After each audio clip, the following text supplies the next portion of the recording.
Hey guys, I just wanted to make this quick video today to show you how easy it is to make delicious sourdough pizza dough at home from scratch. All right guys, so let's get started. The only equipment that I'm using today to make this super easy sourdough pizza dough is going to be some mixing bowls, okay?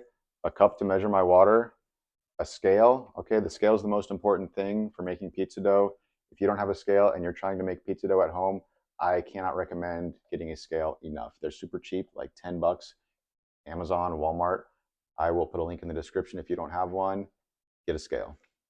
And the only other thing that I have are some containers to prove my dough in once it's ready to go. All right, the ingredients for this pizza dough. It's only 6 ingredients, okay? Some bottled water, salt, any kind will work, olive oil. I'm using King Arthur bread flour. I have some regular white sugar, and I have my sourdough starter. All right, if you don't have a sourdough starter, you can use yeast to make a good pizza dough too. That's just another video. You can find a link to that in the description also. All right, I've already weighed out my ingredients to save a little time, so let's get started, okay? In this bowl, I have my flour, my salt, and my sugar. This recipe is gonna make 3 pizzas. I have 400 grams of bread flour, I have 9 grams of salt, and I have 4 grams of sugar, okay? All right, now into these dry ingredients, I'm gonna mix my water. I've already weighed out 245 grams of water, and in here I've also added my olive oil. There's 13 grams of olive oil. So I'm just gonna dump this right in and start stirring it up.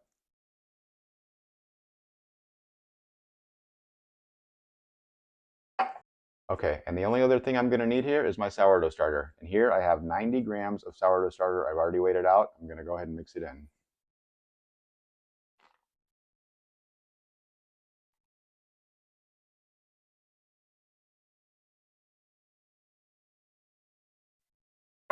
I wanna make sure to get all this.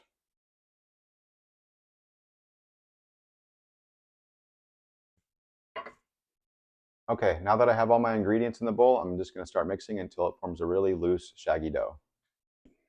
I'm just using my spoon to mix this until a nice, loose, shaggy dough forms, okay? Make sure I scrape the sides down as I stir to get all that dry flour. Maybe rotate the bowl a little bit. And this is only going to take about a minute to come together.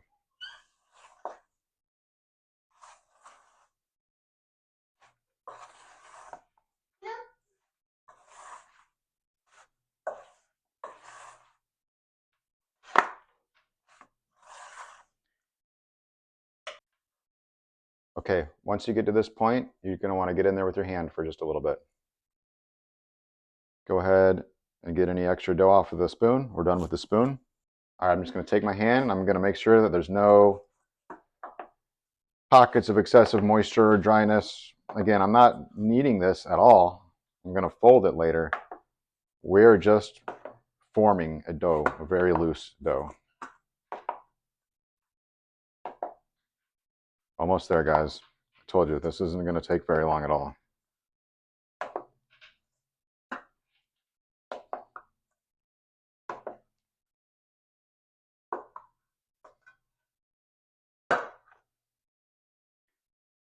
That's literally it.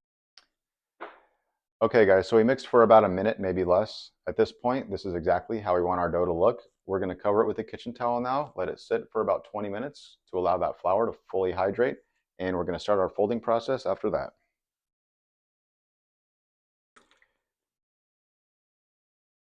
All right, guys, it's been about 20 minutes. You can see our dough looks pretty much the same. We're going to start the folding process now.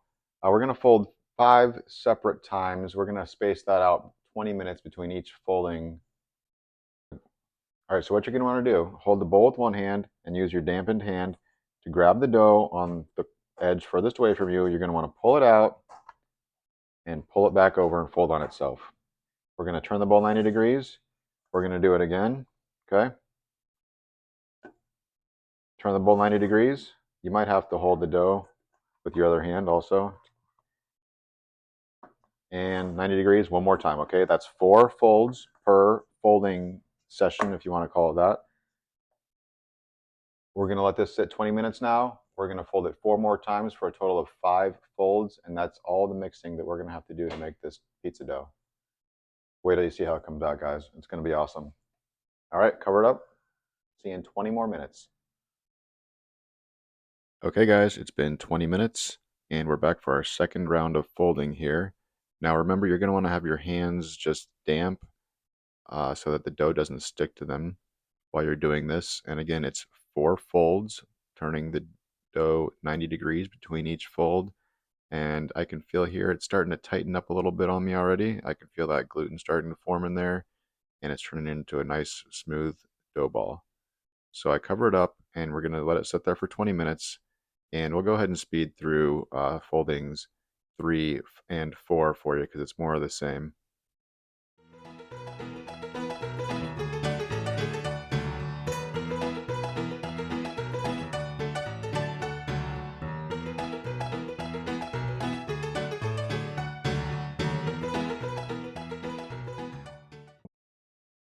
Okay, so we're here for our 5th and final folding.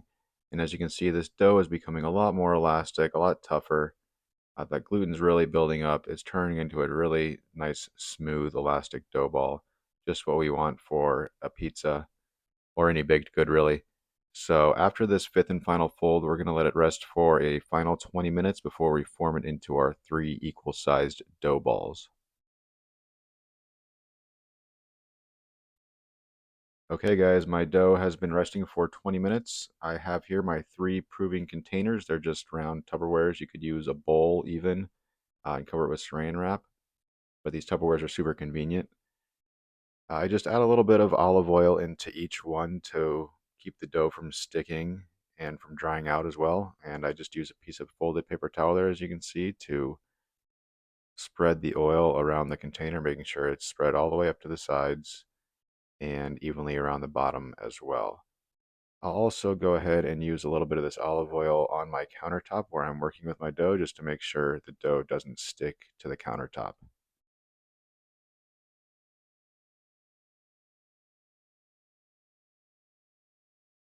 Okay, now that I've got my containers ready to go, I can turn on my scale, and I just use a piece of wax paper here to save myself from having to clean the top of this scale when I'm done.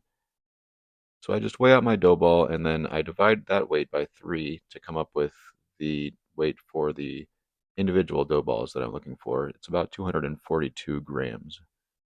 So I cut off about a third of that just by eyeball, and then if I need a little extra, I'll rip off of that larger dough ball, and if I have too much, I can take away from the dough ball I have until I get to my desired weight. This, I came to 243, 1 gram more than I'm looking for. 1 gram is not a big deal. I can live with that.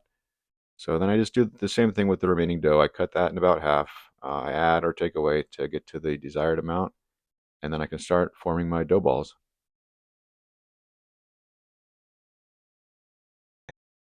So forming the dough balls can be a little tricky at first, but once you get the hang of it, it's really easy. You just take the dough ball and you're gently going to want to fold the outer edges up and underneath with both hands while also rotating the dough ball. And once you've got a nice round shape you feel you're happy with, you can go ahead and pinch or squeeze the bottom of that dough ball together. The only way to really figure this out is to practice, and if you mess up, you can just keep on rolling it.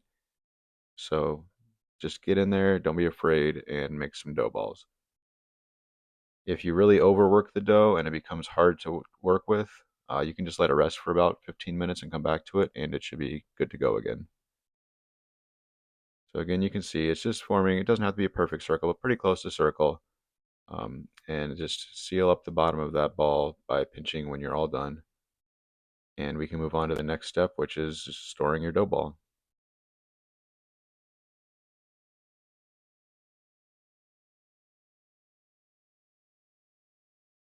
All right, now that your dough balls are formed, you can pop them into your proving containers. I put mine in upside down before I swirl them around in the oil. Then I flip them back over. This makes sure that they are fully coated in olive oil to keep from drying out while they're in the fridge. After that, I just lightly press them down before putting the lid on and putting them in the refrigerator. They are going to need at least 24 hours and up to 2 to 3 days to proof in the fridge. And that's it, guys. This is a really easy recipe. Like I told you, this makes a really delicious pizza. The crust is as good as just about any pizzeria you're going to find. I just want to thank you guys for watching. If you enjoyed this video, please like and subscribe for more.